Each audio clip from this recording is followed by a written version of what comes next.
trabalhar. Vamos, Puja?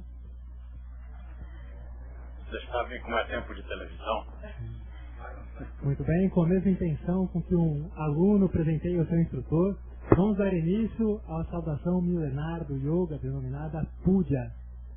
Mentalize que de todo o seu corpo partem feixes de uma luminosidade verde claro que penetram as células do mestre, transmitindo-lhe assim saúde generalizada. Mentalize ainda a sua participação em um dos eventos de comemoração do Dia do Yoga, comemorado em vários estados do Brasil no dia 18 de fevereiro, dia do aniversário do Mestre de Rose. Swastika.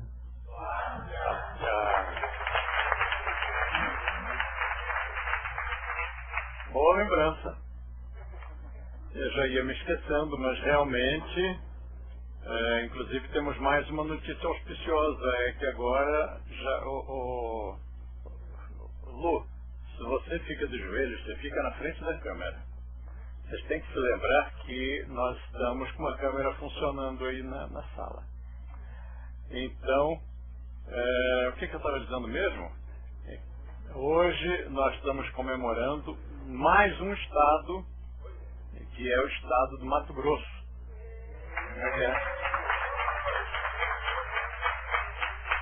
Mais um estado a instituir o Dia do Yoga por lei estadual. Então agora já são 5 estados do Brasil. E o seu estado? Como está indo? Bem, obrigado. Então vamos trabalhar. Por falar em outros estados e em outros países, vocês aí na Europa devem estar com um frio de rachar. E nós aqui com ar-condicionado ligado para poder trabalhar. Está um calorão aqui no Brasil. Bom, eu acabo de receber uma notícia muito boa também, vinda do Rio de Janeiro. Na verdade, a notícia veio do Rio Grande do Sul, foi mandada pela Júlia e refere-se a um comunicado feito pelo Sandro a uma articulista lá a Marta Medeiros, que é tia da Nayana. E a Marta Medeiros escreveu no Globo um artigo intitulado Yoga ou Yoga? Muito divertido, está muito gostoso, dei muitas risadas e vou até escrever para ela. Recomendo que você escreva também. Claro, primeiro leia, né? E o e-mail dela é marta, com th, ponto, medeiros, @ oglobo.com.br. Vale a pena dar uma chegadinha lá no seu computador, dar uma olhadinha pela internet, leia essa matéria. E saiu que dia? Saiu domingo. Muito bem. Também recebemos aqui umas cartinhas, uns e-mails muito simpáticos da Sofia Nunes da Silva. Ô Sofia, lá de Portugal. Que bom, Sofia, saber que você está com a gente, acompanhando e participando. Que não basta assistir, tem que participar. Outra boa notícia. Puxa vida, hoje nós só temos boas notícias. Olha esta, primeira página no Jornal do Brasil, um dos mais importantes jornais do Brasil. Primeira página, em cores, o pessoal do Humberto dando aula na Lagoa, e depois aqui dentro, quase meia página. Agora, há aquelas coisas indefectíveis, né? De misturar yoga com zen, sendo que zen é budismo e não tem nada a ver com yoga. Mas são essas coisas que viram moda. Então, é moda dizer que quem faz yoga é zen, o que equivaleria a dizer que quem faz karatê é judoca. Mas, de qualquer forma, parabéns ao Jornal do Brasil por ter publicado.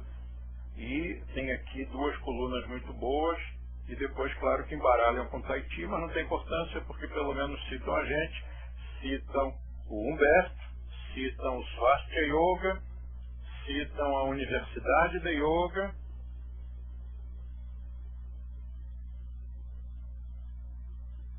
muito bom. Se não me engano, citam até De Rose. Passando os olhos rapidamente, não achei, mas deve estar aí. Então, parabéns ao pessoal do Rio, porque não é só o Humberto, é todo mundo que está lá no Rio, que está trabalhando junto e está produzindo excelentes resultados. O livro de hoje, que eu quero comentar com vocês, é o Encontro com o Mestre. É um livro que eu até reli, acabei de reler, porque o Edgardo me pediu que enviasse uma versão revisada, porque ele quer traduzir, e a Diana, né, vai traduzir, e nós vamos publicar lá, na Argentina, lá em Buenos Aires. Então eu reli o livro, e eu já tinha até me esquecido de como ele é gostosinho.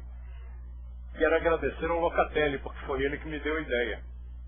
O Locatelli me sugeriu fazer um livro. Aliás, ele até disse que ele gostaria de fazer.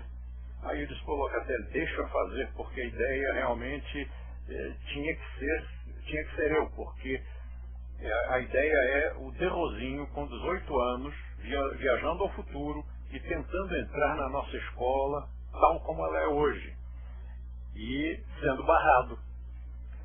Então, tinha que ser eu mesmo, né, para me barrar, para poder discutir comigo mesmo, e aquela coisa toda. Então, aí eu fui lendo, realmente é muito gostosinho e transmite coisas que não são novidade para ninguém, mas com uma linguagem mais coloquial, mais divertida, com umas coisas bem humoradas, até eu dei risada. Outra boa notícia, só tem boas notícias hoje. Eu acho que o ano de 2005 é mesmo o ano do Swastika. Anote aí um site. Você vai entrar no site Casablanca TV. Casablanca, do filme Casablanca. Casablanca TV, tudo junto. Vai entrar no link Fitness e Yoga. Fitness e Yoga. Yoga sem acento, ninguém é perfeito. Depois você clica em Mestre De Rose. E aí você vai assistir a um programa que foi gravado lá, em que eu faço uma exposição sobre o yoga em geral. E o mais importante é a participação do grupo da Companhia de Teatro, a Companhia Swastika de Curitiba, porque vão sendo inseridas cenas das coreografias do show de Swastika, que foi organizado pela professora Rosana Ortega aqui em São Paulo. E está arrasadoramente lindo. Meus parabéns à Casablanca, meus parabéns à Rosana, que organizou o evento, meus parabéns ao grupo a Companhia de Teatro, Companhia Swastika de Curitiba. Todos estão lindos, maravilhosos, extremamente técnicos, extremamente artísticos, extremamente profissionais. E parabéns à coreógrafa, a Laurita, porque foi sob a sua chibata que o pessoal se comportou tão bem, não falhou os ensaios, e quem precisava emagrecer, emagreceu. Foi uma beleza. Vamos acessar de novo Casablanca TV, link Fitness e Yoga, e depois Mestre De Rose. Nós estamos começando mais um contato, mais uma transmissão com todo o Brasil e com todo o mundo. Então está em tempo de você telefonar para os seus amigos e lembrar a eles que basta entrar no nosso site www.uni, de universidade, uni-yoga, com Y, mas sem acento, e .org. É gratuito, qualquer pessoa é bem-vinda, e nós temos tido uma presença maciça. São milhares e milhares de computadores ligados, e nós queremos bater mais um recorde de computadores do Brasil e do mundo inteiro. A cartinha da Sofia já mostrei. Bom, quando você disser que está indo na sua escola de yoga, é interessante dizer que está indo à universidade, não à unidade, porque unidade a gente usa para dizer Unidade Jardins, Unidade Leblon, da Universidade de Yoga. Mas se você diz, eu vou na unidade, simplesmente, fica perdido, porque unidade não é nada. Né? Se você falar só unidade, não é nada. Outro dia eu liguei para uma professora de um outro estado, atendeu a empregada doméstica e disse, a fulana está na unidade. E aí eu perguntei, unidade de quê? Ela não sabia, claro. Então, é a universidade, eu vou para a universidade. Né? Eu estava na universidade, para inclusive impregnar o nosso próprio inconsciente, porque é preciso que, em primeiro lugar, nós que estamos estudando na Universidade de Yoga e nós que estamos trabalhando nela, ensinando, lecionando, que sejamos os primeiros a assumir que isto aqui é uma universidade, é um estabelecimento de ensino, não é uma academia. Se não for assim, nós vamos transmitir aos nossos alunos e eles, por sua vez, aos seus amigos, uma imagem de academia. Um lugar onde se vai 2 vezes por semana para fazer 1 horinha e ir embora para casa. Então, o nosso trabalho, é claro, vocês sabem, é muito mais profundo do que isso. Também queria pedir a vocês que não enviassem mais doações para os flagelados da tsunami. Nós entramos em contato com a CARE International, entramos em contato com a Unicef, entramos em contato com a Defesa Civil, entramos em contato com a Cruz Vermelha e nenhuma instituição mais está aceitando doações porque há 220 toneladas de alimentos, roupas e água paradas, essas toneladas, no Rio de Janeiro por falta de transporte. Ou seja, vai estragar tudo por falta de logística. Então, essas instituições todas estão pedindo, essas instituições todas estão pedindo que se doe apenas dinheiro. E como nós não queremos nos misturar, nos imiscuir com dinheiro, porque há sempre o risco de um engano qualquer, então eu peço que vocês façam as doações diretamente para a Unicef. Por que para a Unicef? Podia ser para qualquer uma delas, doe para aquela que você gostar mais.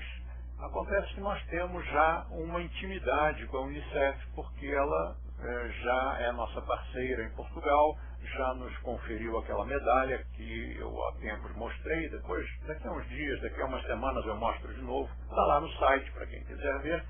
Então, vamos lá, pronto, vamos divulgar a Unicef. Então, quem quiser doar a Unicef, envie sua doação para o Banco do Brasil, agência 3382, dígito 0, conta corrente 404 700, dígito 1. Depois nós vamos colocar isso na tela, mas se você puder anotar, já ganha tempo. E depois o Itaú, Banco Itaú, agência 0542, conta corrente 40 140, dígito 1. 40 140, dígito 1. E CNPJ da Unicef, porque se você fizer transferência, se fizer DOC de um banco para o outro, pedem o CNPJ. Então, é 03 744 126 0001 69. Agora a Vivi vem ao quadro e escreve tudo isso aqui, que é para a gente depois poder mostrar novamente ao nosso pessoal. A aula de hoje é dedicada aos SINs, aos leões dos grupos de líderes. Eu participei da última reunião do grupo de líderes aqui de São Paulo e fiquei muito bem impressionado. Nem tanto pelo que eu escutei, porque eu participei só um pouquinho. Eu já cheguei no meio e tive que sair. Mas pela vibração, pelo que eu senti, pela seriedade, pelo engajamento, pelo carinho, pela maturidade, equilíbrio, vontade de realizar. Então, meus parabéns. Assim como nós temos o grupo de líderes de São Paulo, nós temos também nas outras cidades, nós temos nos outros países. E o que são os líderes? São instrutores de qualquer grau e nível, mesmo novatos, mas que querem realizar. Tem uma energia dentro deles, eles querem fazer, querem acontecer. Então são líderes, porque vão liderar movimentos, vão à frente, vão realizar e vão catalisar as pessoas que estão à sua volta. Então, meus parabéns a todos os leões do Swastika. A aula de hoje é dedicada a eles. Então, nós vamos ter a nossa aula de hoje e os avisos já foram dados antes de eu chegar. Então é o seguinte, nós vamos combinar assim. A nossa casa, a nossa família está muito grande, está cada vez maior, não tem como impedir que cresça porque o instrutor se forma. Ele tem carinho pela casa em que se formou. A maioria quer trabalhar conosco. Então o que acontece? A gente cresce. Depois o instrutor que já está trabalhando conosco resolve que quer abrir, que já está em tempo, já se passaram alguns anos, ele já ganhou experiência, fez seu pezinho de meia, agora ele quer abrir a sua escola. O que a gente vai dizer que não? A gente tem que ajudar. O que acontece? A gente cresce de novo. Então esse crescimento é inevitável, não há como impedir. É um crescimento, até agora, saudável. Espero que continue assim, vamos fazer todo o esforço, eu e vocês, vamos fazer todo o esforço possível para que nosso crescimento não seja um crescimento desordenado, que seja sempre um crescimento saudável. E, por causa disso, nós temos que tomar uma série de cuidados no nosso trabalho diário, para que as escolas continuem trabalhando com pouca gente. O nosso marketing é trabalhar com pouca gente. As nossas unidades são sempre pequenas. Nós procuramos trabalhar com pouca gente de cada vez. Porque, se não for assim, nós acabamos tratando o aluno como se ele fosse um número e não como uma pessoa. E quando o professor, se nós fôssemos trabalhar se fosse uma coisa de massa, se fosse massificado, nós iríamos olhar para o aluno e não veríamos um ser humano, veríamos um cifrão. Então nós queremos trabalhar com pouca gente. Nossas salas são todas pequenas, todas, no Brasil todo e fora do Brasil, nossas salas são pequenas, para trabalhar com pouca gente.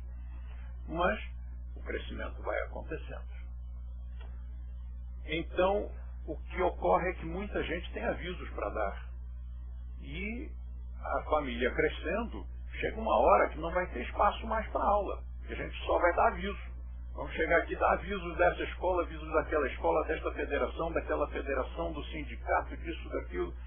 Então nós já havíamos combinado há tempos que nós vamos dar apenas os avisos desta unidade e da outra unidade que pertence à mesma diretora, que é a Fernanda Nais.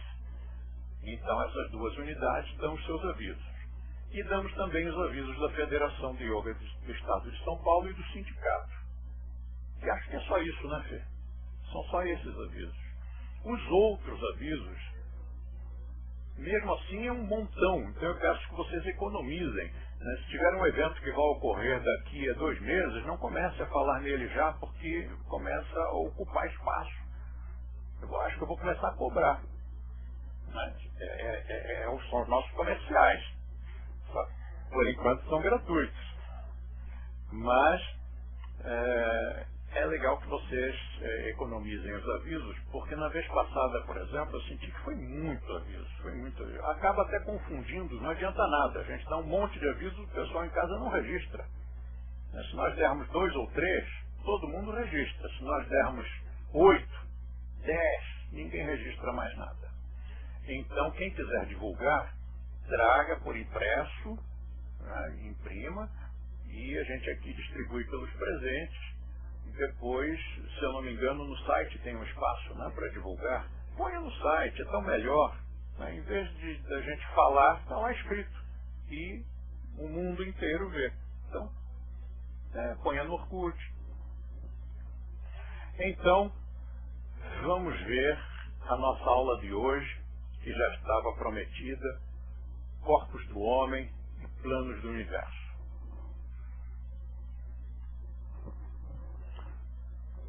Ô, Miguel, focaliza um pouquinho, dá um close aqui para o pessoal em casa poder anotar.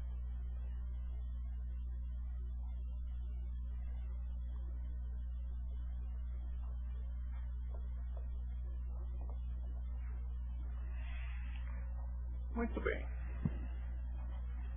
Então hoje é aquela aula que não tem utilidade nenhuma. É uma aula muito gostosa, todo mundo gosta dela, mas normalmente toda a matéria que nós temos, todas as matérias, todos os módulos do nosso curso têm uma utilidade, imediata ou não, mas tem uma utilidade prática dentro do currículo de yoga, ou para o aluno, ou para o instrutor, ou para a escola, enfim. Esta de hoje é só curiosidade. Então nós vamos falar com vocês sobre a estrutura do ser humano e do universo. É a única aula em que nós saímos um pouco do ponto de vista Samkhya, porque essa divisão do universo em 7 planos e dos corpos do homem em 7 corpos é mais fácil para vocês entenderem, para todos entendermos e até para o instrutor explicar. Então, vamos começar com os planos do universo. O que são os planos do universo? Bom, nós sabemos que há um universo físico, que está aqui, um universo material, à nossa volta. Nós estamos vendo e tocando nele. É bem concreto, é bem objetivo. Mas nós não podemos negar que haja um outro universo que nós não estamos vendo nem tocando, mas que existe. As ondas, as vibrações, ondas hertzianas e a energia como um todo, o magnetismo, a eletricidade, você não vê, mas ela existe. Então é um outro plano do universo, que não é material, mas que nós conhecemos como plano energético. Outras escolas conhecem como plano etérico e prânico, vital, são vários nomes. Além desses, será que há mais alguma coisa no universo, algum outro plano? Não existe o nosso emocional, então esse é o outro plano do universo. Vamos começar.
No plano emocional, nós temos um corpo emocional, ou corpo astral. Ou também chamado corpo de desejos.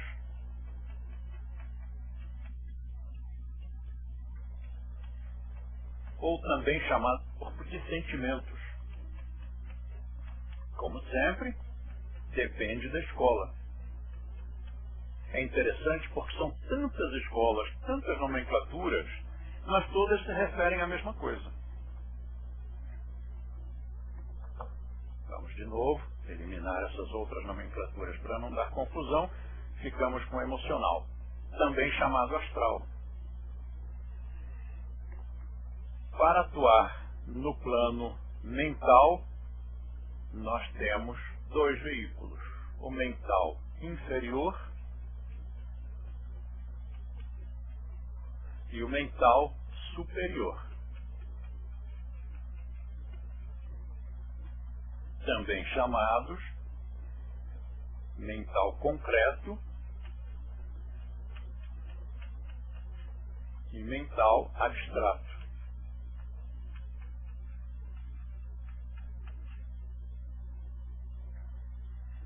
No intuicional, nós temos um veículo, que é também chamado corpo intuicional, ou búdico, que provém de Buddhi, de onde se deduz que Buddha tinha um trabalho muito intenso nesta área intuicional.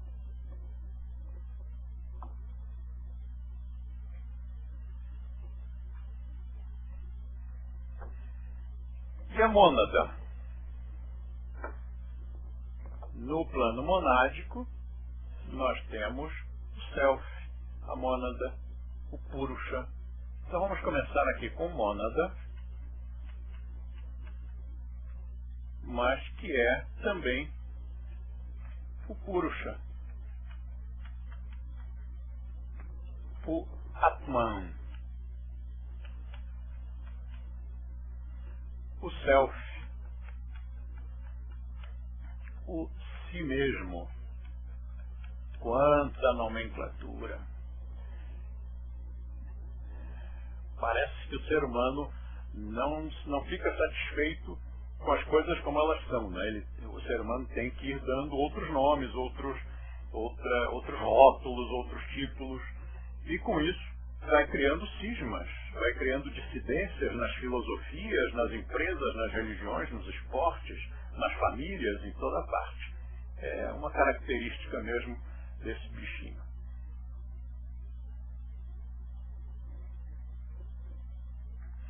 Atma é uma nomenclatura do Vedanta. Purusha é uma nomenclatura do Sankhya, ambos termos sânscritos. No Ocidente utiliza-se mais, nas filosofias ocidentais, utiliza-se mais o termo self, si mesmo, ou mônada. Mônada é muito utilizado também pela teosofia.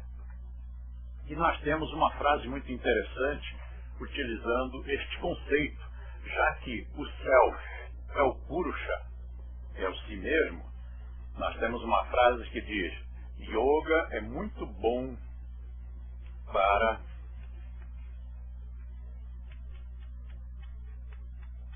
yourself, mas separado e com S maiúsculo. Então, realmente, o yoga é muito bom para a sua mônada. O yoga é muito bom para a conscientização do seu purusha.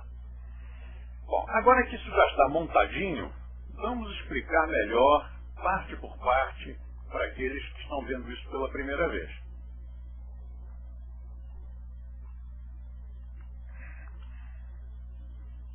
O universo não é apenas aquele que se vê. Na verdade, aquilo que nós vemos é uma grande ilusão. Já dizem as filosofias hindus, há milhares de anos, tudo isto é Maya, tudo isto é ilusão. E eles têm razão. Apesar de começarem a dizer isso há tanto tempo, nós ainda não assimilamos. E a ciência contemporânea confirma que tudo que nós estamos vendo é ilusão. Nós estamos vendo rede é branca, mas é ilusão. As cores são ilusões, são apenas percepções do nosso cérebro. E isso aqui parece muito sólido, mas nós sabemos que há espaços enormes, há mais espaços do que átomos.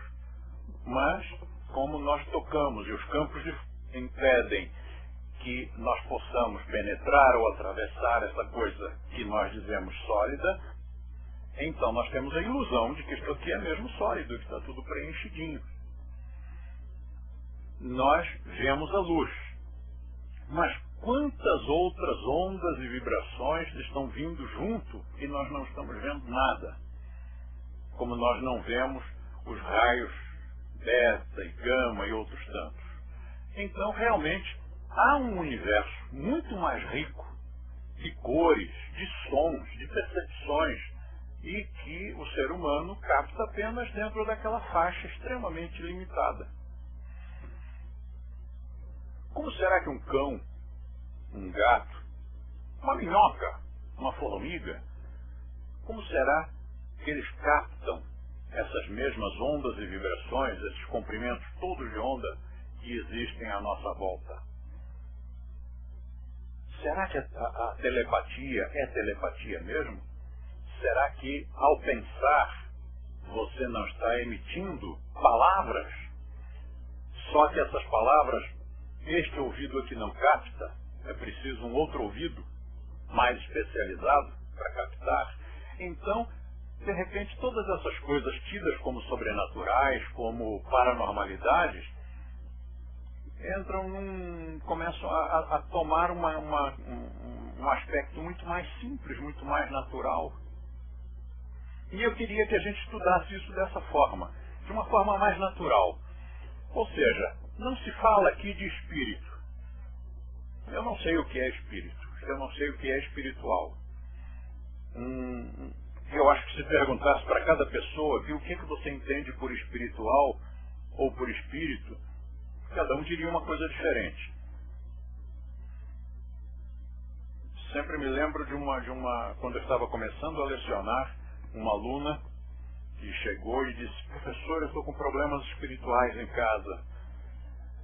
E eu perguntei o que era, a senhora é médium? E ela disse: não.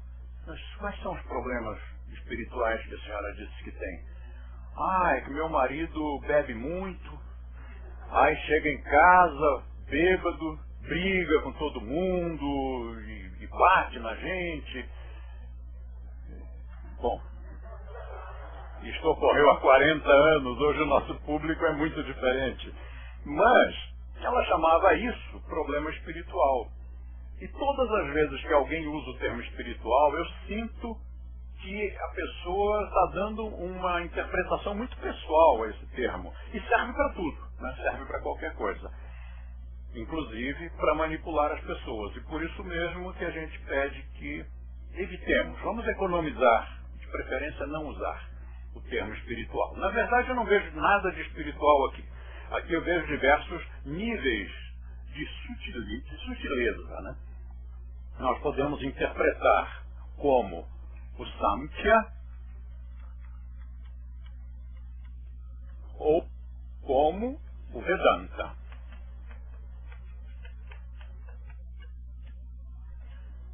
Segundo o Vedanta, o universo tem diversos níveis, vem de lá de cima, do plano monádico, e vem descendo em diversos níveis de densificação. E o Samkhya diz a mesma coisa, só que de uma outra forma. O universo vai até o plano monádico através de diferentes níveis diversos níveis de densificação para baixo, ou de sutilização. E está na mesma. No final é a mesma coisa, vista por óticas diferentes.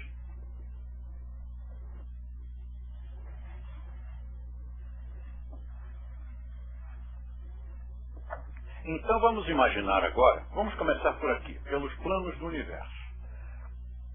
O que são os planos do universo? Imagine que você tem um balde, um recipiente, e você encheu esse balde com pedras, pedregulhos, até a borda. Passou uma régua e não cabe mais nenhuma. Se puser mais uma e passar a régua, ela é arrancada. Então está cheia, não cabe mais nenhuma. Está cheia de pedregulhos. Mas nós ainda podemos colocar ali, no meio, brita, pedrinhas moídas, pedrinhas pequenas. E elas vão se acomodar nos interstícios ali entre as pedras maiores. E você ainda consegue colocar uma boa quantidade dessa brita, dessa pedra britada. Mas era o mesmo lugar, que já estava cheio. Agora não cabe mais nenhuma pedra. Nada mais do plano físico. Já enchemos com o denso e com o energético. E agora? Agora não cabe mais nada. Não cabe mais nada, mas você ainda pode pôr areia. Ainda cabe muita areia. Uma quantidade enorme de areia. Pronto, lotou. Mesmo batendo, vibrando, não cabe mais areia. Mas você ainda pode colocar água. Ainda cabe muita água, mas é o mesmo espaço. Só que agora é mais sutil o elemento que você está colocando. Lotou, não cabe mais água. Bom, agora não cabe mesmo, né? Mas você ainda pode colocar ar, você pode colocar gás, você pode gaseificar aquela água. Agora não cabe mais nada. O que mais que a gente vai pôr além disso? Você ainda pode pôr eletricidade, magnetismo, calor, radiação. Você pode colocar uma porção de outras coisas ali, naquele mesmo espaço. Cada vez mais sutil. E assim é o universo. Nós preenchemos o universo com diferentes níveis de sutileza.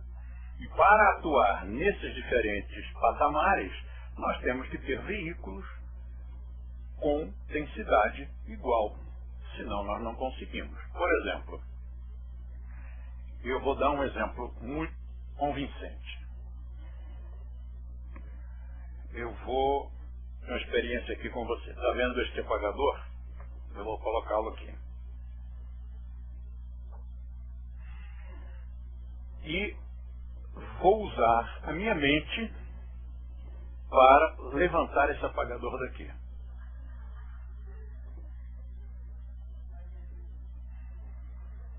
Eu preciso me concentrar. Se vocês ficam rindo, eu não consigo.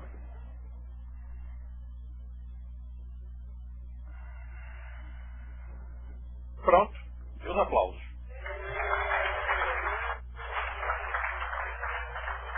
Eu usei a minha mente ou não usei? Claro. Mas eu precisei de uma ferramenta que fosse da mesma densidade para poder movimentar este objeto físico. Então é isso, nós precisamos de um corpo físico denso para mover objetos que sejam também físicos densos. É claro que os outros todos os outros veículos podem entrar. Todos eles, alguns deles podem entrar no processo.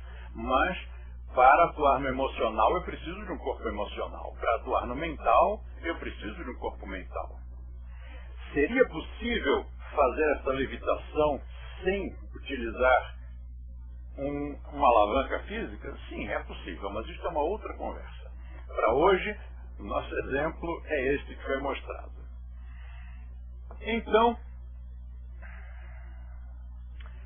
corpo físico denso e físico energético. 2 veículos para um plano. Depois no emocional, 1. Depois no mental, 2. Depois no intuicional, 1. Por quê? Você já estava querendo perguntar por quê. Não sei, ninguém sabe. Quem te der uma explicação está inventando. Ora, por que você tem um coração e 2 pulmões? Por que você tem uma boca e 2 narinas? É assim, pronto. Né? É assim, foi assim que nós fomos projetados e construídos. Agora, há um estudo muito antigo que divide cada um destes planos em 7 subplanos. Então, nós teríamos aqui 1, 2, 3 abaixo e 1, 2, 3, 4 acima, no plano físico. Quais são os 3 subplanos do físico denso? Sólido, líquido e gasoso. E os outros 4? No hinduísmo não tem nome, mas no Ocidente, já muita gente, no século XIX, tentou nomear de diferentes formas. Não vale a pena aqui a gente utilizar aquela nomenclatura, porque vai entrar em choque com a ciência contemporânea. Subatômico, atômico, essas coisas, não vale a pena a gente falar agora nisso, porque hoje nós entendemos atômico como uma outra coisa, diferente da do século XIX. 7. E no emocional? 7 também. E no mental? Também. Em todos eles, 7. E no monádico? Monádico não, porque só tem a mônada, que é a chispa de vida, que não tem subdivisão. Então nós temos 1, 2, 3, 4 planos subdivididos em 7 subplanos. Portanto, aqui também tem os 7 e no mental também, só que no mental são 4 embaixo e 3 em cima. Já vai perguntar por quê. Bom, e o intuicional também. No caso do corpo físico, a gente percebe que sólido, líquido, gasoso, sim, é o denso. E os outros 4 que não tem nome, pelo menos no hinduísmo não tem nome, são a parte energética. Diferentes níveis de sutilização da energia. E o emocional? Por alguma razão nós só temos um veículo emocional, mas tem os 7 subplanos. E esses 7 subplanos geraram no folclore, na mitologia de diversas filosofias e religiões, uma quantidade de simbolismos, né, de representações, mas uma das mais interessantes é que o baixo astral, quer dizer, este plano aqui de baixo, foi chamado de inférios, ou infernos. Foi o inferno, é considerado assim. E o subplano mais elevado do astral é chamado de alto astral. Então, o baixo astral é o inferno e o alto astral é o céu. É o céu na terra, é o céu em qualquer parte em que a gente esteja. Então, se você consegue ter um emocional que mantenha você numa vibração lá em cima, no alto astral, você vai estar o tempo todo no céu, não precisa esperar morrer. Em compensação, se você tem um baixo astral, meu amigo, sua vida é um inferno. E o meio? O meio foi simbolizado como purgatório, quer dizer, aquele nível intermediário. Quando uma pessoa dorme, ela é projetada para fora do corpo. Qualquer pessoa, não precisa ser sensitivo. Quando você dorme, o seu corpo emocional e os outros saem e deixam descansando o corpo físico denso e o energético. Então, a parte física permanece e o que não é físico sai. Sai para onde? Não sei, não importa. Sai, fica ali flutuando pelo quarto, vai passear na Índia, vai à casa da namorada, isso não tem importância. Quando você se desloca, algumas pessoas têm consciência desse deslocamento. Raras são as pessoas que têm essa consciência espontaneamente, naturalmente. Em geral, elas praticaram alguma coisa que as levou a essa sensibilidade.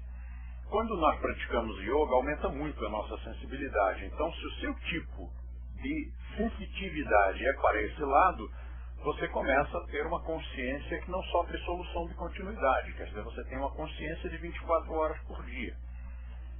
Se você não tem essa programação para esse tipo de sensitividade, não tem importância. Não quer dizer que você é menos evoluído e não quer dizer que o yoga não está funcionando para você. Você está desenvolvendo outras aptidões diferentes.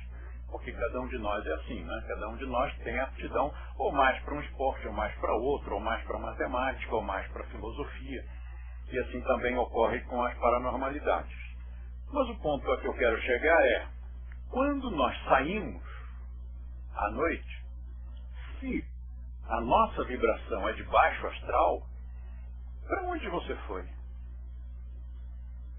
Foi para o inferno de Dante.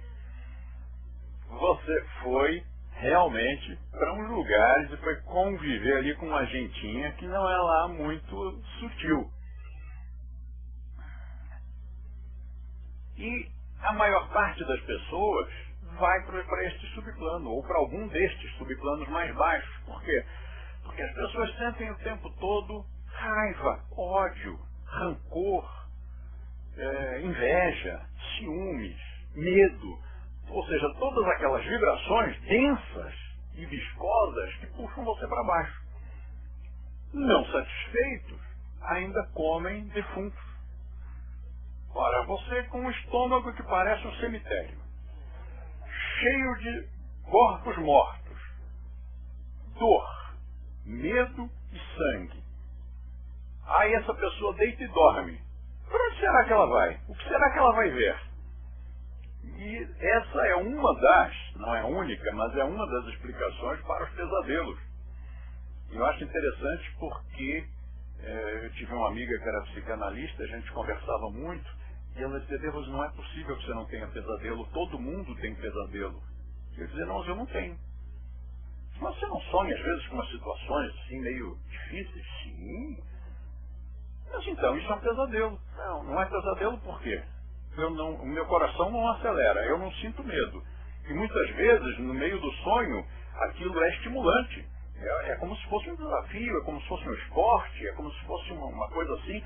Então não é pesadelo, pesadelo é quando a gente se sente mal. Acorda mal, acorda assustado. E por que as pessoas sentem isso? Tem 1000 razões, mas uma delas, bem que pode ser, a alimentação, o tipo de alimentação, o excesso de alimentação, especialmente à noite, e as emoções. É claro que se a pessoa já come umas coisas que não são muito saudáveis, que não são muito biológicas, isso também influencia o emocional. Eu me lembro de uma história do Maurício de Souza que eu li na década de 60. Como o Maurício é velho, né? E aí era uma história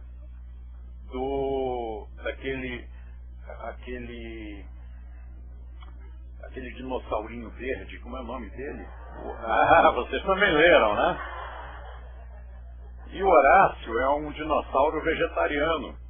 E então uns animaizinhos disseram, isso não está certo, isso é contra a lei da natureza, ele tem que nos comer. E queriam obrigar o Horácio a devorá-los. Mas como o Horácio era vegetariano, ele disse, não, mas eu não como vocês. Então eles prenderam o Horácio, e ele de trás das grades, do outro lado, os bichinhos dizendo, então, está com fome, Horácio? E ele dizia, estou. Então, venha nos comer. E ele dizia, não, eu não como, eu sou vegetariano. E dali a pouco passava o tempo e o Horácio já estava com muita fome, fraquinho, né? Então ele dizia assim, meio que já tendo alucinações, e ele dizia, uma alface, uma alfacinha, né? Ora, se nós compararmos um animal que não come carne, como ele é carinhoso, são raros os animais vegetarianos agressivos. Aí você vai dizer, não, mas eu conheço uns animais aí, eu não chego perto de um touro. Claro, do jeito como maltrata um bicho, não há como ele não ficar ressabiado, intimidado, e quem tem medo ataca. Mas eu dormiria tranquilamente na mesma casa com um touro, mas eu não dormiria na mesma casa com um tigre. É diferente a atitude, a vibração. E assim, as pessoas que devoram carnes, elas têm um emocional completamente diferente. Para elas é natural a agressão, é natural o derramamento de sangue. Para o vegetariano é uma anomalia. A gente não consegue entender a guerra, a gente não consegue entender o crime. Então, ao se colocar num emocional mais elevado, à noite, você vai travar contato com um patamar de vibrações e até de seres de luz, com uma mensagem muito diferente a passar. Bom, não vamos nos deter muito nisso. Depois, nós temos o mental inferior, que é o responsável pela mentalização de formas e imagens e mesmo de coisas mais densas, como um cálculo matemático, por exemplo. E o mental superior, que está já num nível dos ideais, da nobreza, de coisas abstratas. Por isso, o outro nome que ele tem é mental abstrato. Mas ainda é mental. Depois nós voltamos, vamos dar uma repassada nisso aqui, mas de uma outra maneira. Imagine o seguinte, você está vivo, né? Então você tem um corpo físico denso funcionando. Mas aí você vem andando pela rua e uma coisa que não acontece com ninguém, então eu vou citar uma exceção à regra. Você vem andando pela rua e é assaltado. Aí, leva um tiro. Morre. Podia usar qualquer outro exemplo, não? Acidente de carro, qualquer coisa, doença, enfim. Mas é que esse é mais chocante. Então, levou um tiro, morreu o corpo denso, porque atingiu um órgão vital, pronto, acabou. Esse aqui morreu. Se este morreu, o energético que servia para dar energia a essa matéria densa não tem mais utilidade, então ele começa a se desagregar. O corpo físico é enterrado e alguns dias depois aparece sobre a tumba, à noite, uma fosforescência que é chamado fogo fátuo e que os antigos achavam que aquilo era o fantasma. Tanto que o fantasma é desenhado com o formato de um fogo fátuo, né? Uma coisa fininha embaixo e que cresce em cima meio brilhante. Bom, é a energia que está se desprendendo, está indo embora, não precisa mais. Então você vai viver no plano astral. Vai ficar no plano astral quanto tempo? O tempo no plano astral é completamente diferente do tempo no plano físico. Tanto que muita gente diz que a quarta dimensão é o tempo. Por que quarta dimensão? Porque nós temos quantas dimensões aqui no plano físico? 3, né? 3 dimensões no plano físico. Então, saindo daqui, quarta dimensão. Então, 3 dimensões no plano físico, quarta dimensão no plano emocional, quinta dimensão no mental, sexta dimensão no intuicional. Será que é por isso que chamam intuição de sexto sentido? Não, não é. E sétima dimensão no plano monádico. E quanta gente que a quarta dimensão é o tempo? Será que não tem alguma relação aqui? Provavelmente sim. Por quê? Eu sempre uso aquele exemplo, eu acho que ele é muito ilustrativo. Quanto tempo duram 10 segundos? E aí você vai olhar para o seu relógio e dizer, que pergunta idiota. 10 segundos é o tempo que o meu ponteiro leva para percorrer esse determinado espaço chamado 10 segundos. E aí nós vamos comparar esse tempo de relógio com o tempo emocional. E vamos ver se bate. 10 segundos é pouco ou muito tempo? Depende. Você ficou 1 ano sem ver a namorada. Agora vai passar pelo aeroporto de São Paulo. Telefona para ela e diz, olha, eu vou estar no aeroporto, vou fazer uma conexão, eu preciso te ver. Estou com muita saudade. Não aguento mais, eu vou morrer se eu não te vir. E ela vai lá te receber. Só que o seu avião atrasa e você tem que pegar a conexão. Na hora que vocês se encontram, só tem 10 segundos. Quanto tempo são 10 segundos? Nada. Aí você chega no seu destino. Né? Já fez a conexão, pegou outro avião, foi embora chorando. Chegou lá no seu destino e era para ir ao dentista. Quando eu morava no Rio, meu dentista era em São Paulo. Então, realmente, às vezes a gente para ter um profissional bom, é melhor viajar. Se você quer um bom professor de yoga, você que está me ouvindo aí em casa, não importa onde ele esteja, procure por ele na sua cidade. Então, eu morava no Rio, vinha tratar dos dentes em São Paulo. E esse nosso personagem trocou de avião, fez a conexão, foi lá, chegou na sua cidade, na cidade em que ele tinha o dentista, e o dentista aplicou aquele motorzinho, aquela broca que já vai sair já de uso, mas por enquanto ainda é um bom exemplo. Coloca aquela broca no seu nervo exposto. E aí você diz, está doendo. Ele diz, não, são só 10 segundinhos. 1, 2, 10 segundos com a broca no nervo exposto. Quanto tempo levam 10 segundos? Realmente, o tempo sofre uma distorção desde o emocional, mas em todos os outros. Nós sabemos que na meditação existe uma outra distorção de tempo incrível, enorme. Então, nós não podemos considerar anos terrestres o tempo que você vai permanecer no emocional. Morreu, foi para o emocional, foi para o plano astral. Quanto tempo vai ficar lá? Não dá para calcular pelo calendário daqui de baixo. Mas, considerando que, se você estiver no inferno, é como se estivesse com a broca no dente lá, com o nervo exposto, então nós podemos dizer que você vai ficar para sempre no inferno. Parece que não acaba mais. Em compensação, se você for para o céu, é muito gostosinho, mas provavelmente você já vai logo passar para o grau seguinte. O fato é que, assim como aqui embaixo você precisa de alimento denso, de alimento físico para poder subsistir, aqui você precisa de alimento emocional, que são os sentimentos, são os desejos. Se você aqui não comer mais, não alimentar o corpo físico com o alimento material, o corpo físico morre, deixa de existir.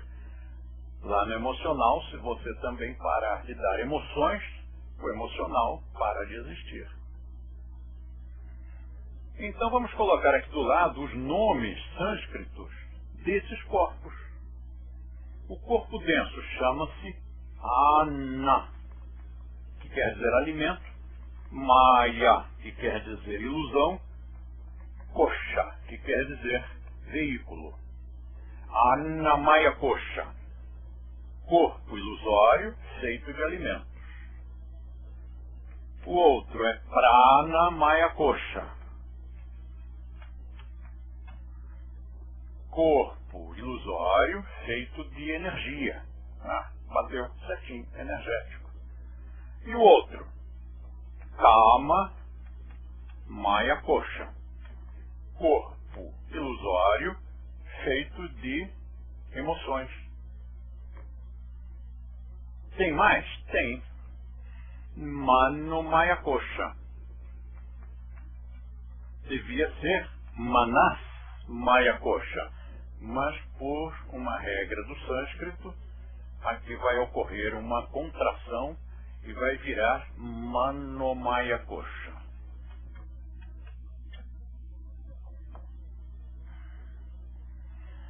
E o superior? Vijnana Maya Kosha.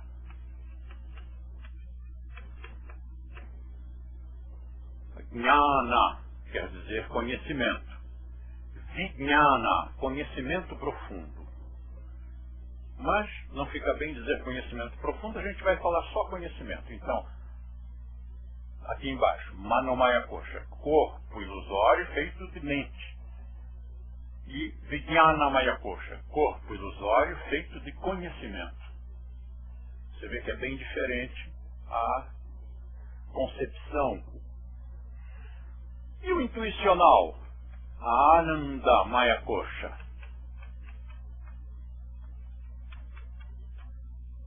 Ananda quer dizer bem-aventurança, felicidade inefável. Então, corpo ilusório, feito de felicidade inefável, feito de bem-aventurança. Por isso, como este aqui é o veículo da meditação, não se compreende que uma pessoa se sente para meditar assim.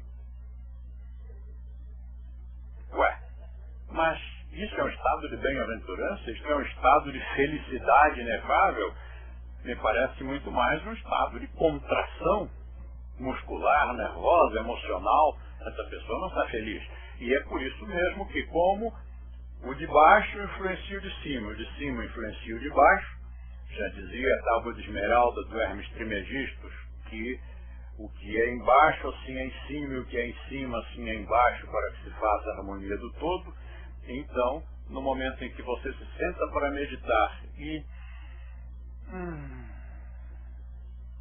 dá aquela descontraída, solta a testa, assume um ar de sorriso, não é ficar dando risada, mas assume um ar de sorriso, você está mais próximo da meditação do que se contraindo todo. Agora, olha a curiosidade.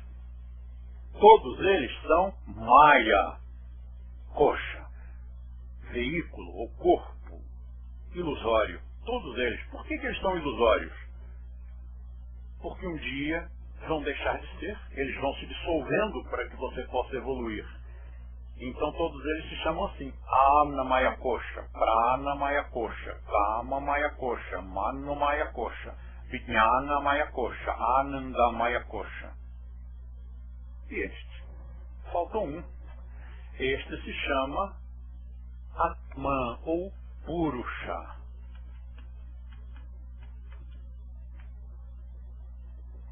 Atman. Você pode escrever com M ou N no final ou sem nada. Atma. Alguns etimologistas dizem que daqui veio o termo alma em português, passando por ânima. Ânima. Em latim.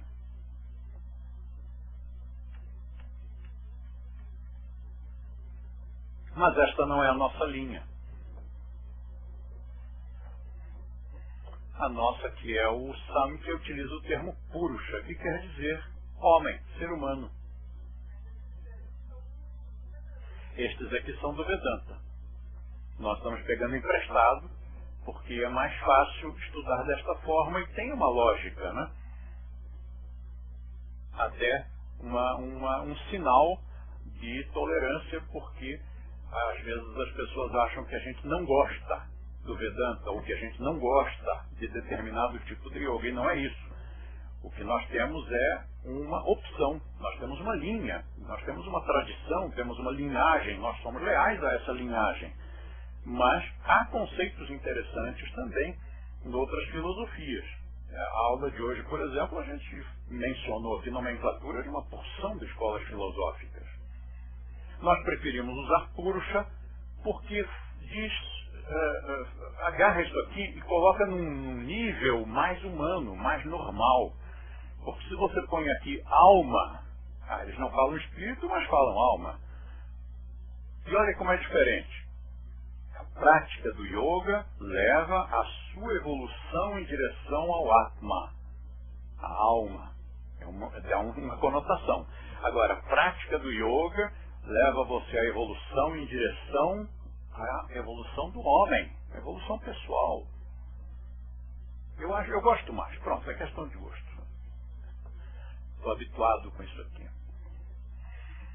E o que nós dizíamos? Faltou alimento físico, ana, que quer dizer alimento físico. O corpo físico denso se desmancha, morre. Faltou energia, o energético para de funcionar. Se faltar emoção, desejo, o emocional também para de funcionar, é como se morresse. E como nós estamos num processo evolutivo, depois que nós vivermos tudo o que temos direito neste plano emocional, que também é uma ferramenta de evolução, Algumas escolas, especialmente da linhagem brahmacharya, acham que o emocional não tem que ser valorizado. Mas eles também dizem que o corpo não tem que ser valorizado. E aí fica um pouquinho difícil, né? Você poder viver, trabalhar, amar, constituir família, e, enfim. Sob esse ponto de vista, isso seria mais aplicável a mosteiros, que não é o nosso caso. Então, a gente usufrui do plano físico, tudo que a gente tem direito, mas quando ele exaurir, quando ele terminar, vamos para o próximo. Também vamos utilizar essa etapa evolutiva da melhor forma possível e usufruir da melhor forma, e quando isso se desgastar, não tem mais emoções a ser consumidas ali, naquela fogueira, a gente passa para o nível seguinte. E assim sucessivamente. Só que aqui nós temos um fenômeno interessante. É que há uma divisão de 4 corpos embaixo e 3 em cima. Os 4 corpos de baixo são chamados de quaternário inferior e representados por um quadrado.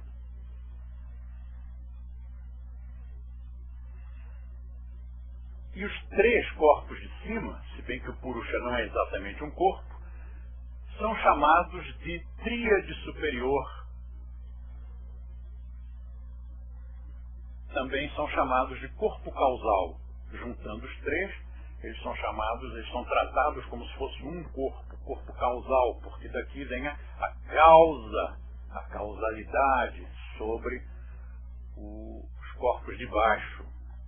Mas há uma nomenclatura muito mais interessante, que é chamar o quaternário inferior de personalidade.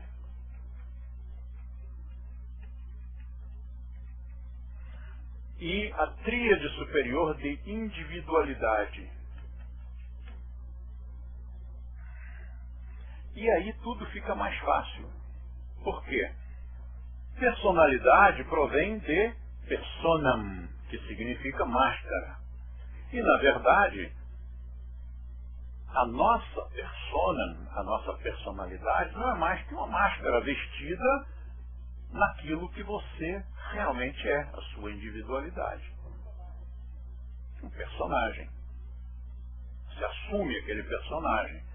É o doutor fulano de tal, é o magistrado, é o professor, é o mestre. Então, o que é isso? É a personalidade. Você nasceu, ganhou um corpo físico denso.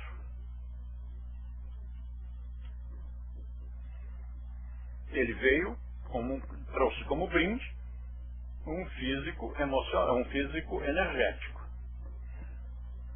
Também teve que ter uma emoção e uma mente mental inferior. Então, o que é isso? É a nossa personalidade. Se você prestar atenção, a psicologia e a psicanálise dedicam-se ao quaternário inferior. Trabalham a personalidade do indivíduo. Não é à toa que essas ciências chamam-se psi. O que é o psi?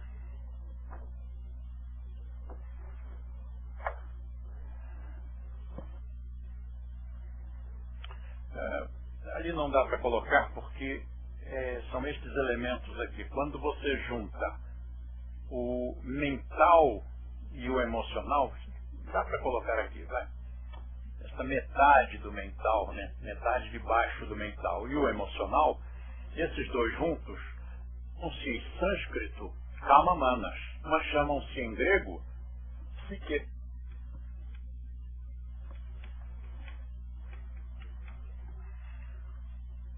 Já é uma curiosidade que, tanto para os gregos quanto para os hindus, há o reconhecimento de que o mental inferior e o emocional criem uma amálgama, como se eles fossem uma coisa, um órgão à parte.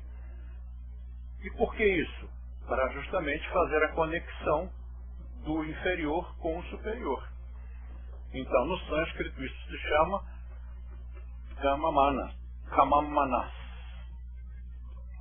que significa o quê? Desejo e pensamento. Então isto é a área chamada Psi. Psi, a letra grega Psi.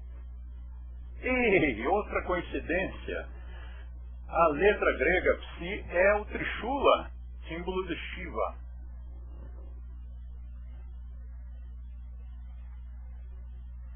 Mas é claro que é só uma coincidência. Agora, se nós fôssemos para o território reencarnacionista, isto aqui nos ajudaria bastante a entender algumas coisinhas. A nossa escola não é reencarnacionista e nem é contra. Simplesmente, como trata do yoga antigo, esse yoga mais antigo é tão velho, é tão antigo, tão ancestral, que é anterior à teoria da reencarnação. E é por isso que a gente não usa. Não é que nós sejamos contra, simplesmente a gente não usa. Não faz parte do nosso currículo. Então nós não somos reencarnacionistas por essa razão. Nem afirmamos, nem negamos, porque não faz parte do nosso estudo. Mas, para as escolas reencarnacionistas, é muito interessante considerar a personalidade e a individualidade nessa disposição, porque nós vamos descobrir umas coisas. Por exemplo, como definição, a personalidade é a média ponderada das experiências sofridas. E a individualidade é a síntese das mesmas. Então vamos ver isso devagar. A personalidade é a média ponderada. Por que ponderada? Porque dependendo do indivíduo, uma mesma ação pode ter efeitos completamente diferentes. Você chega aqui para conversar comigo e eu sou um mestre muito bravo. E aí eu brigo com você. E aí, como é que você reage? Eu brigo feio mesmo. E aí, como é que você reage? Este aqui reage com indignação. Ficou revoltado. Este aqui não ficou... Aquele ele sentiu raiva. Esse aqui não sentiu raiva. Este sentiu o quê? Tristeza. Ué, mas foi o mesmo estímulo. Tanto para aquele quanto para este. E este terceiro? Este agradeceu. Obrigado, que assim eu evoluo. Tem que ser duro mesmo comigo. É a sua função e a minha de discípulo. Ora, mas esses três indivíduos receberam o mesmo estímulo. Os três ganharam uma bronca. Grosseira. Mas esta persona recebeu determinados estímulos ao longo da sua vida que tiveram peso diferente desta outra e daquela outra. Ao crescer, primeira, segunda infância, adolescência, coisas aconteceram na vida desta pessoa que tiveram um peso mais para cá ou mais para lá. Então criou uma média ponderada das experiências sofridas. O pai deu-lhe uma bofetada. Um menino ficou traumatizado pelo resto da vida. E o outro? O outro, já dando risada, ficou um sem vergonha. Nunca mais ninguém dava jeito nele. Foi para ser bem. Então é a média ponderada das experiências sofridas. E a individualidade é a síntese das mesmas. É como se fosse um microfilme, é como se fosse um arquivo zipado, em que fica tudo ali guardadinho. Não manifesto, mas produzindo reações. Então, este indivíduo, lembra que ele morreu? Levou um tiro, morreu. Fogo fato, saiu. Foi para o inferno ou para o céu, viveu lá um tempo, fez uma festa e passou para o novo nível, que era o mental inferior. Como o mental no ser humano ainda está muito incipiente, ainda não está desenvolvido, ele fica lá pouco tempo. Todo mundo fica pouco tempo no mental inferior. E aí? Aí começa tudo de novo, nasce outra vez. Se for pela teoria reencarnacionista. Porque precisa passar por uma quantidade de experiências, isto exige tempo. E o corpo físico não vive esse tempo todo. É matéria, a matéria se deteriora, ela acaba. Então tem que voltar, começar tudo outra vez. Mas com isso vai evoluindo. Então supõe-se que com o arquivo que tem aqui, da próxima vez, ele já não vai ser tão troglodita.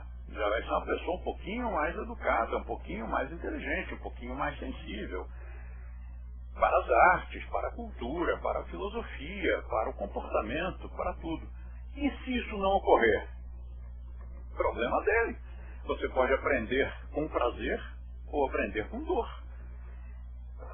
A vida nos ensina isso, né? Você pode aprender as coisas numa boa, ou então a vida vai te ensinar.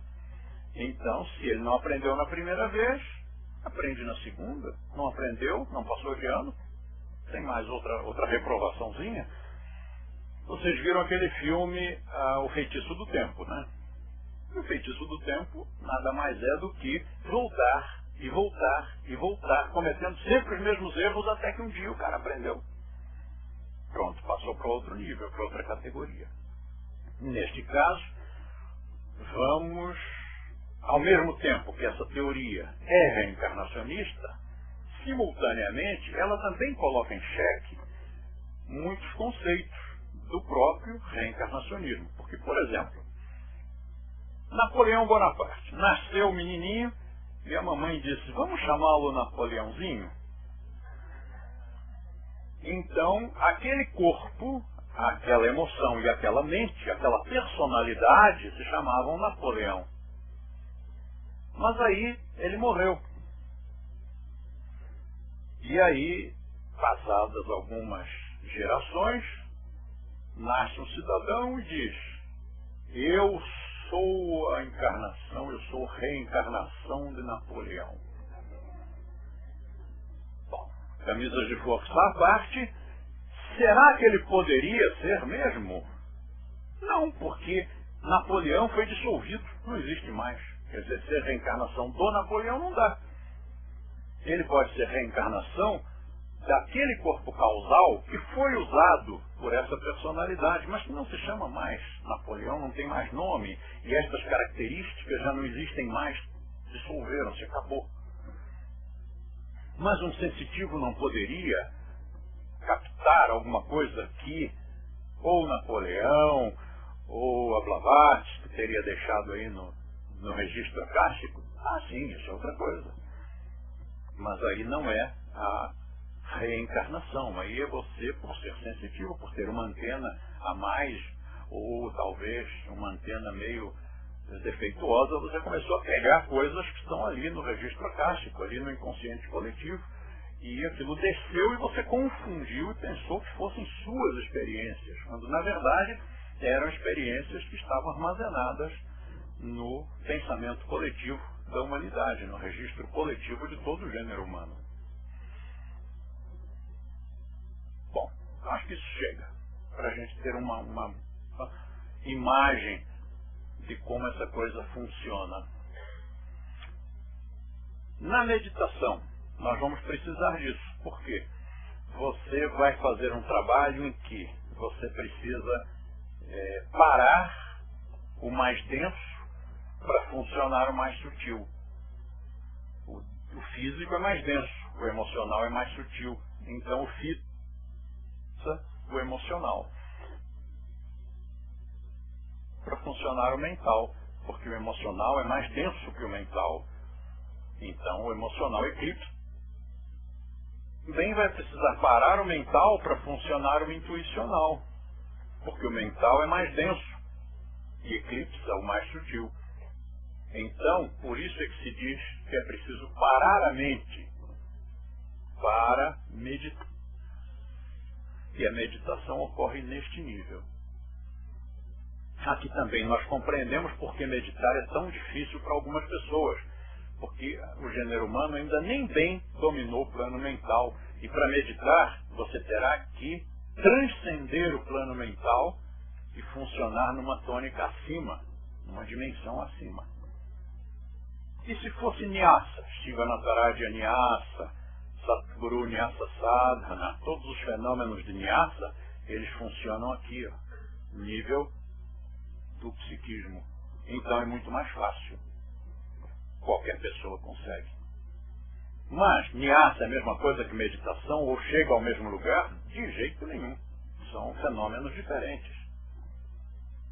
Na meditação, você vai parar a mente e começar a funcionar com um outro organismo completamente diferente e que tem outros parâmetros, tem outro...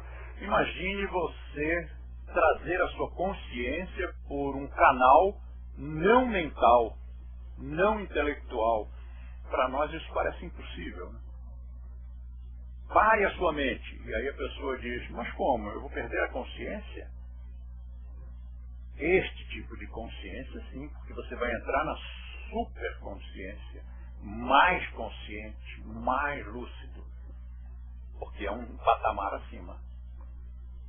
Existe uma consciência física, existe uma consciência emocional, existe uma consciência mental.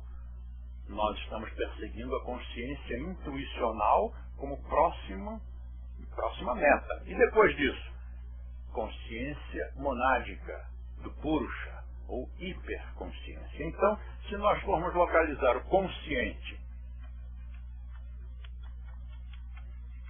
na mente, no mental, que é o que normalmente a gente faz mesmo, né?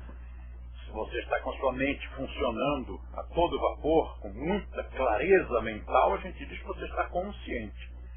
Mas se você está dormindo, a gente diz que você não está consciente. Desmaiou, não está consciente. Está em coma, não está consciente. Então, nós localizamos, que a gente tem a tendência de ser assim um pouco centrado no seu mundo, né? O seu mundinho é o centro do universo. Se nós estamos agora conquistando o mental, o centro da consciência é o mental. E abaixo do mental a gente chama de subconsciente. E lá embaixo no físico, aqui não tem consciência nenhuma, então é inconsciente.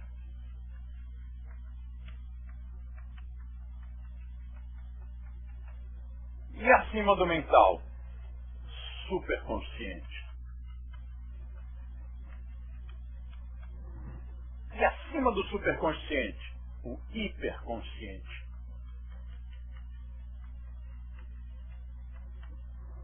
E onde está o samadhi? Está lá. Meditação e samadhi. Explique meditação, explique samadhi. Praticamente impossível. A gente tem uma aula de meditação. Nós vamos dar daqui a um mês, mas não sei bem. Mais para frente nós vamos ter uma aula de meditação. Nós vamos voltar a este quadro para estudar a meditação. Mas nós vamos levar 1h e tanto tentando explicar conceitos mentais, alguma coisa que não é mental, que está acima do mental. Só serve mesmo para ilustrar, porque você só vai ter uma noção do que é meditação na hora em que você entrar em meditação. Enquanto não entrar, não tem jeito. Tem mais algumas coisas, mas eu acho que por hoje está bom. Acho que a gente já rabiscou bastante esse quadro negro e nós temos ainda uma entrevista e uma reunião e os avisos. Então nós temos uma porção de coisas para fazer ainda hoje. Então, encerrando, Swastika.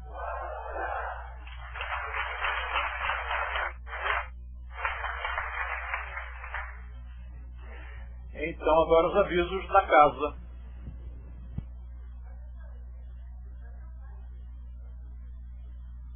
Então, galera, vamos para os mais importantes e depois a gente vai. Então, hoje é o último dia para inscrição do curso do mestre de Rose Asanas para Coreografia. Você está muito interessado, quer fazer, corre, dá tempo, dá uma ligada para a Chandra. Corre no telefone, claro. Dá uma ligada para a Chandra e assume aí sua inscrição. Outro recadinho é o curso de Mahashakti. Grande sucesso entre as instrutoras aí da rede. E só que se você não correu, tem até amanhã. Só para se inscrever. Então, corre, são R$70, sem comentários. E no próximo dia 5 de fevereiro você não pode perder aqui na sede central, baile de carnaval, fantasiado, claro. Então vai ser no dia 5, sábado, 22 horas. É isso aí. Eu me sinto, Beto, eu me sinto na obrigação de explicar o que é esse baile de carnaval. Realmente, eu preciso explicar isso. Eu não gosto de carnaval e muita gente do yoga também não gosta. Mas eu sei que tem uns que gostam, especialmente a moçadinha. E aí nós ficamos pensando, a gente no carnaval não faz nada, fica só meditando, né, aquelas coisas. E a moçadinha vai fazer o quê? Vai brincar carnaval num ambiente cheio de carnes, fumo, álcool e drogas, em péssima companhia. Então, é melhor, já que vão brincar mesmo, então que façam isso num lugar saudável, sem álcool, sem drogas, sem fumo e em boa companhia com colegas que também são praticantes de yoga. Então a história é essa, né? Fazer um carnaval saudável, com alegria e sem aquelas coisas que estragam até a festa. Tem mais aviso, né, que eu interrompi.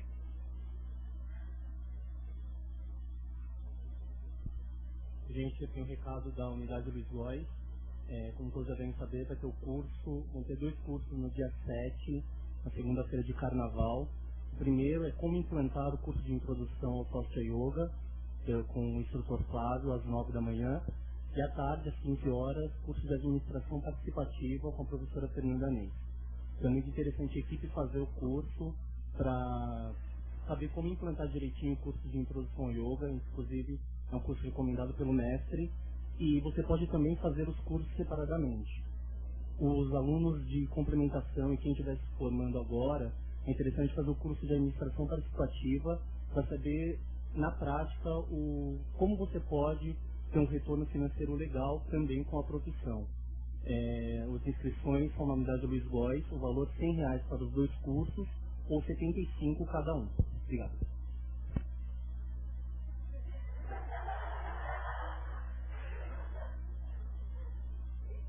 Pronto, acabou?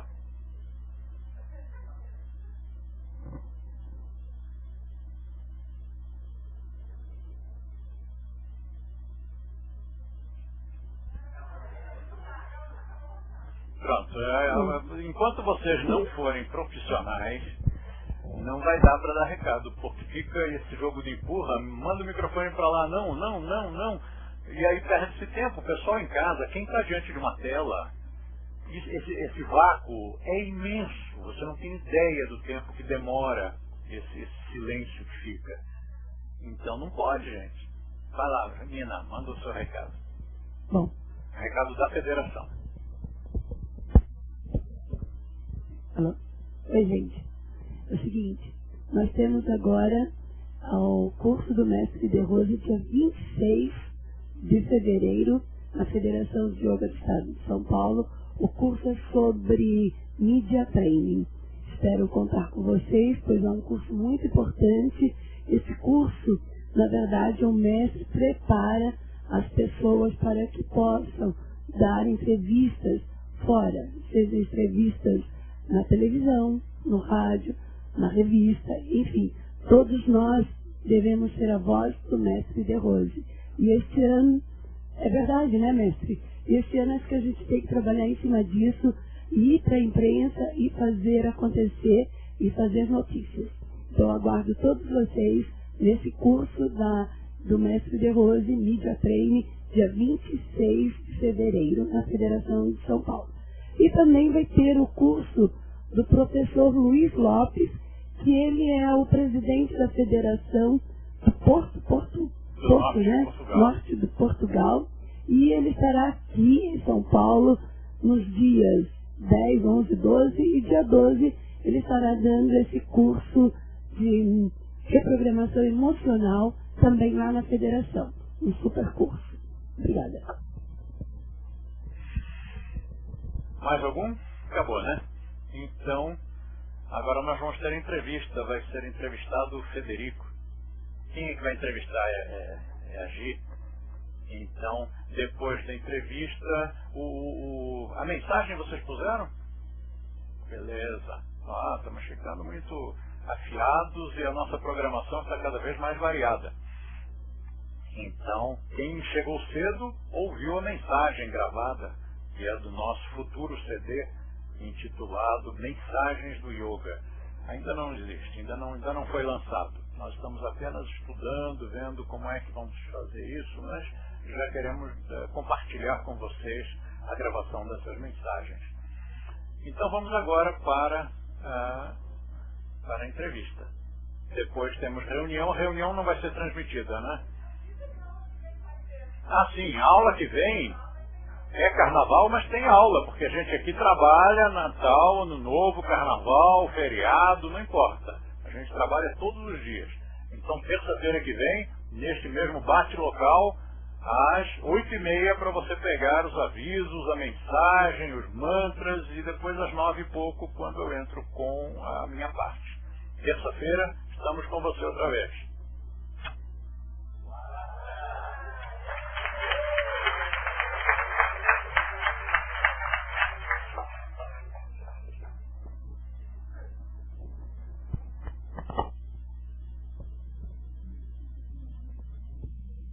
Boa noite, eu estou aqui com o instrutor Federico, natural de Buenos Aires, e agora, atualmente, ele integra a equipe da Unioga, Administração Central. E aí, Fede, tudo bem? Tudo bom. Oi. Oi, pessoal, tudo bem? Maravilha. Me conta um pouquinho dessa sua vinda de Buenos Aires aqui para São Paulo. De onde surgiu essa vontade e como é que é o seu dia a dia aqui em São Paulo hoje? Conta um pouquinho pra gente. Bom, na verdade surgiu através de uma proposta do meu instrutor, Hernán Evin, o diretor da unidade Almagro. Ele veio a fazer estágio aqui na sede central e falando com Charles, que é o diretor da Unioga, ele percebeu que tinha uma vaga na equipe da administração central e comentou para mim. E eu gostei da ideia e decidi vir para aqui, para São Paulo, mas na verdade para estar perto do mestre. E uma coisa que o mestre gostaria, realmente ele sente falta às vezes disso. O mestre sente falta e todos nós, instrutores que costumam frequentar as aulas do mestre, sentem também a mesma falta. Eu costumo comentar com os instrutores de fora de São Paulo que nós somos privilegiados, né, por termos essa possibilidade de assistir às aulas. O Federico está falando dessas aulas às terças-feiras aqui na sede central. Bom, então fica aqui essa mensagem, na verdade, para que você compareça às aulas. São aulas fantásticas, você pode assistir em casa, mas a sua presença aqui é muito importante. Um beijo para todo mundo. Obrigada.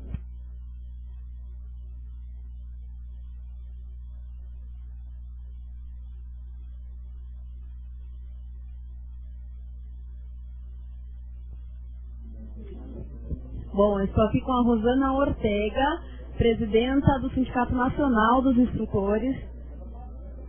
Rô, que legal te ter aqui. Bom, eu vou pedir para você falar um pouquinho da Semana do Yoga, que é um evento que vai acontecer aqui em São Paulo. Bom, fala um pouquinho mais. Você sabe todos os detalhes, datas, enfim. Pessoal, vocês não podem perder esse evento. Nós vamos ter do dia 25 ao 31 de março, nós vamos parar São Paulo. Em todos os bairros vão ter atividades gratuitas, vão ter atividades interessantes relacionadas ao yoga. Cursos, aulas em parques, em praças, em empresas, enfim. Todos os lugares onde tiver Swastika Yoga, a gente vai parar para comemorar a Semana do Yoga, que é do dia 25 a 31 de março. Um dos atrativos mais importantes, quer dizer, um dos grandes atrativos é o show de Swastika, que é a oportunidade de você assistir, então, aquele espetáculo maravilhoso que vem do pessoal lá de Curitiba, organizado pela Laurita. Isso vai acontecer no dia 25 de março, à noite. Todas as instruções estão no site, que é o mundodoyoga.com.br. Aliás, hoje a gente já está com uma versão nova. É uma versão ainda beta. Se você achar algum defeitinho, avisa a gente.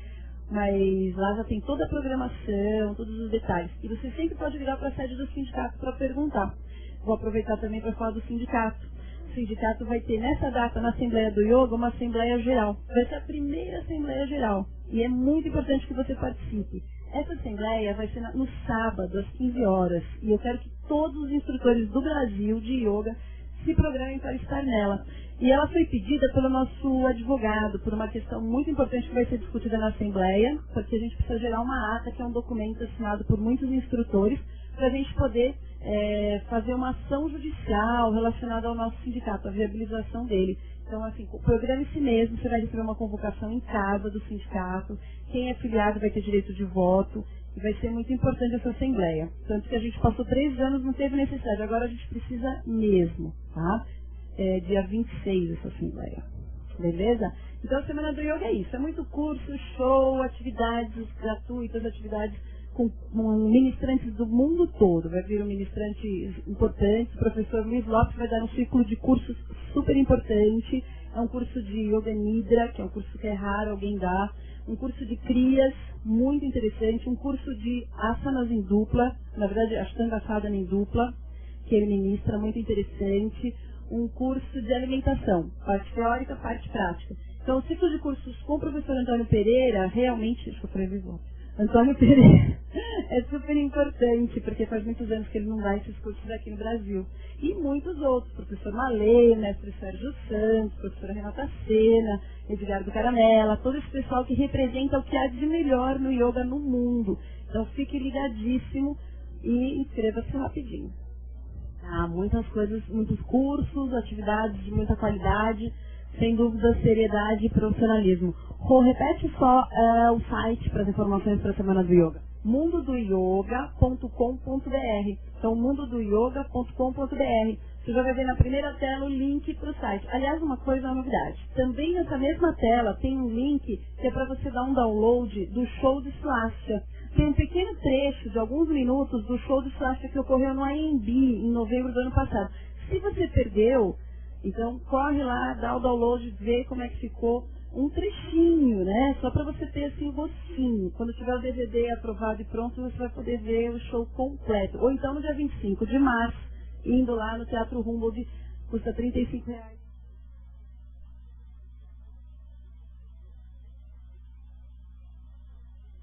21 horas e 23 horas, me parece. Você pode ir em um ou em outro. Sempre vai ser na sexta-feira, dia 25 de março, que é um feriado. Então aproveite que vai ser assim uma boa oportunidade para estar em São Paulo, sexta, sábado e domingo. Então é isso aí, muita coisa boa. Aproveite. Boa noite.